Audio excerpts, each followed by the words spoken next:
Here at the 2020 Arnold Classic, alongside Chris Aceto and Milos Sarcev, I'm Siddique Farooqi. The Arnold Classic just letting out, and for the second time in 3 years, William Bonac, the Conqueror, conquers here in Columbus. Chris, we'll go to you first. Your assessment of William Bonac taking a second crown in 3 years. He won it in prejudging. The show was a wrap for him. He had too much of a lead in prejudging. William was tighter than Dexter and Ramy, obviously, in prejudging, and he's got thick muscle for his frame, and he's got density, and he's got clean lines and conditioning, especially from the back shots, the back double, and the most muscular. Just he's got the right tie-ins, and I just think he was too. He was, I'd have to see the score sheets, but my guess is that he was ahead in prejudging, and that's really what put him ahead. He was better than the other two guys who got second and third, Dexter and Ramy, in prejudging. Milos, it seemed as if Steve Weinberger gave everyone a shot in the middle, so we got all three different looks. Ramy in the middle, Bonac in the middle, even Dexter in the middle, which obviously had the crowd roaring that maybe this is a chance at number 30. How did you score it? William Bonac, in your mind, was he the clear winner tonight? Yeah, but let me tell you this, because backstage after the show, Dexter was furious because of his positioning. He thought that he probably didn't make a top 3. And I said, Dexter, don't be fooled. They just position you that way. Really, I mean that was something. But I agree with Chris. Bonac won this morning, and I'm a big fan of Dexter. I love his shape. So when we talk about bodybuilding purist, what do we look at? Aesthetics and shape, and Dexter wins it, right? But then quality and muscle density, that just thickly muscled in a great condition that William had, I would give him that I had. Now, Dexter, I would put second. And Ramy, I mean, when you see that frame, and I was just looking at it right now after they announced the winners, and Dexter was standing next to a big Ramy. Ramy looks twice as wide, twice as big. So if he had a Ronnie Coleman back in the day winning, and also Jay Cutler winning over Dexter, who was similar shape all throughout the years, but bigger man wins, right? On that note, I think Ramy could have been considered to be pushed, even on the second place, but his conditioning was just not there. I mean, I don't want to criticize too much. I love Ramy. He's a wonderful person, great champion, huge, has that structure, but he was still a little bit too heavy. For me, he should have, come completely dried out and super lean. Chris, you made the point in our prejudging wrap-up about the biggest, freakiest guy and what you wanted to see out of Big Ramy here in the night show. What did you see in the finals? And in your opinion, was it considerably different in the prejudging and maybe push him up a couple of notches? Yeah, I mean, I thought he risked slipping to fourth in prejudging. As much mass, yes, he's 3 times bigger than Dexter, or Bonac. I mean, he's wide, he's thick, he's crazy, but his condition in prejudging, just as Bonac solidified it in prejudging, Ramy's condition was just too off in prejudging. He came back better tonight with better condition, better color. I think fought for it more, was more aggressive, but it's sometimes these shows are just of course they're about big freaky muscle, but you have to be in conditioning, right?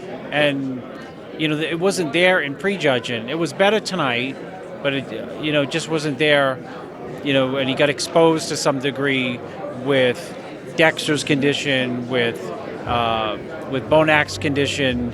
If Bonac was in good condition and Dexter was off and Ramy was off, then you'd say, okay, Dexter's off and Ramy's off, but Ramy's bigger, and you put him in second. But that's not how prejudging was.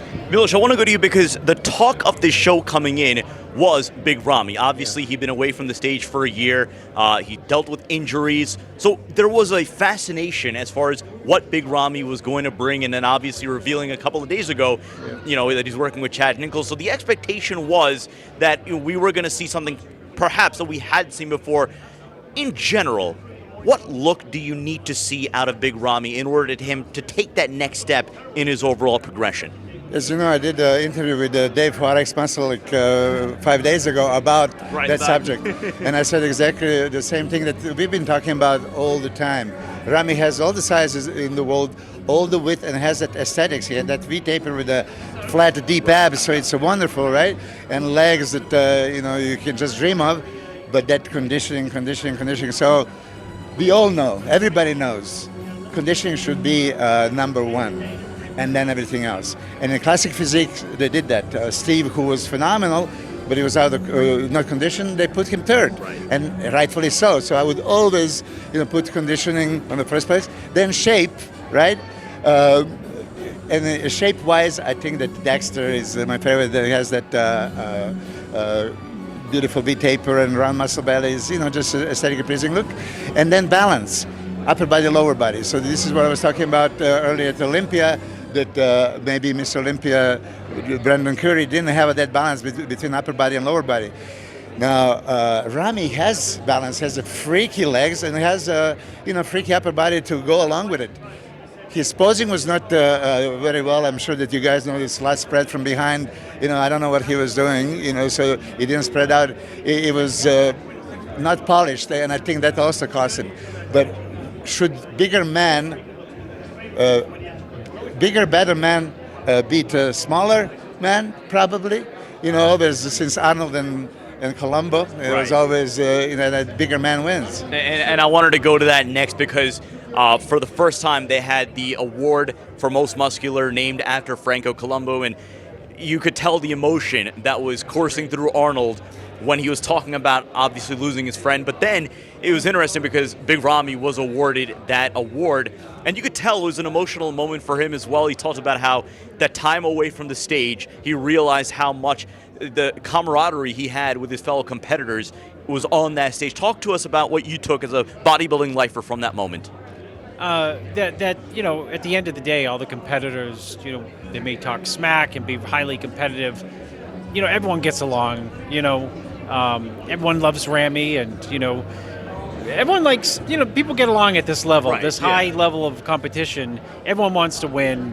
It was just a great moment because Arnold, obviously, like you said, was his friend and training partner 50 years. He had lost him. And, here comes Ramy winning the Most Muscular Award named after Franco. Right. And Ramy,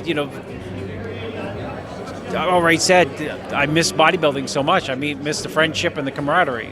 I wanted to get a thought from you as well, just on that moment, just on seeing the emotion from Arnold when he was talking about the Franco Colombo Award. You can say one word. Pain, and second, love. This is always, you can see, there was never stage. Arnold and Franco and Arnold. This has been for 50 years now, right?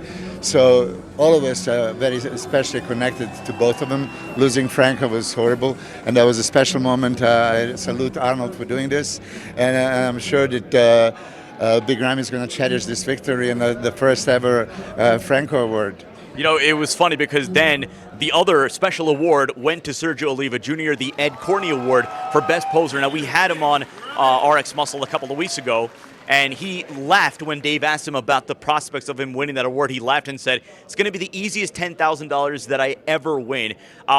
Chris, talk to us about, obviously, the presentation that Sergio put on, but then eventually finishing fifth.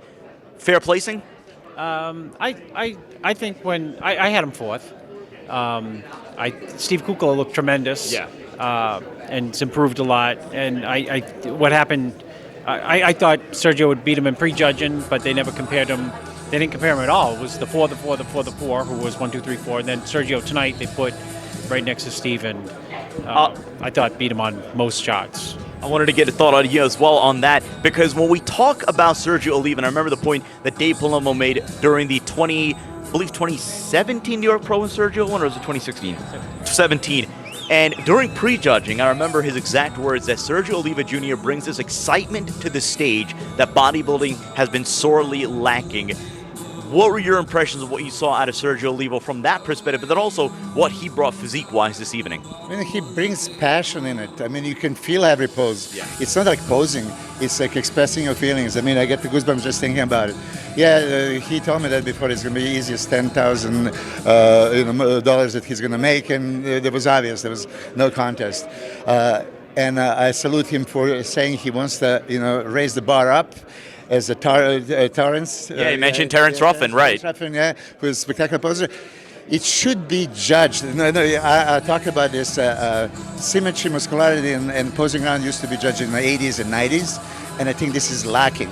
So if you're going to get the points for aesthetics in a symmetry round, you're going to make yourself more aesthetic. And then if you're going to get the points for posing round, you're going to damn sure, practice posing and bring some spectacular routine like Sergey did this time.